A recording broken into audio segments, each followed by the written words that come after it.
শালা চোর একসময় কারেন্ট দিছে। সরকারের প্রতি জনগণের রাগ, জনগণের ক্ষোভ, সরকারের প্রতি জনগণ বিরক্ত, কিন্তু তাই বলে কি একজন সরকারকে এইভাবে বলা যাবে? ফাল ফালাইতে যায় কৃষক কার্ড, ফ্যামিলি কার্ড, এই কার্ড সেই কার্ড। শালা একটা ভুয়া বাটপার। আবার লাস্টে কি কইলো, আমার অতীতের ভুল ক্ষমা করে দেন। ওর 111 এর থেকেও খারাপ অবস্থা হওয়ার দরকার ছিল। ফসলের লেগে ক্ষমতায় বসাইছে, কৃষক কার্ড এই কার্ডের লেগে। আর শালাপুর যে মানুষের মৌলিক চাহিদা ওটা সমাধান কর, আমরাই তো দিমু। 130 টাকা অক্টেন ছিল না হাসিনারা বলে, 35 ছিল না, এখন বাড়াইতে সমস্যা কি?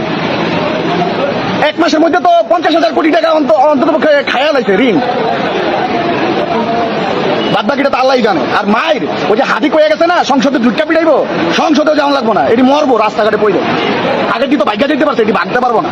এই দেশের ভবিষ্যৎ যে কি, আর ওই যে কি বলছে, আই হ্যাভ এ প্ল্যান, এই প্ল্যানের বাস্তবায়ন চলতেছে। ও শালা চোর একসময় কারেন্ট দিচ্ছে, খাম্বা খাইয়া ফেলছে, এখন দেশ পুরো রাখাইবে। পাশে তো প্রধানমন্ত্রীর কার্যালয়, পাশে প্রধানমন্ত্রীর কার্যালয়ে তো সব ভিআইপি ঢুকতেছে। এই পর্যন্ত লাইন আসলে নর্মালি আসলে 6টা পর্যন্ত তেল পাইতাম। এত ভিআইপি যদি থাকে তাহলে নারায়ণগঞ্জ পাম্পে যে তেল নিয়ে আসবো ভিআইপিরা। আর লজ্জা শরম সরকারি লোকের ন্যূনতম নাই, বিশেষ করে তারেক রহমানের তো নাই।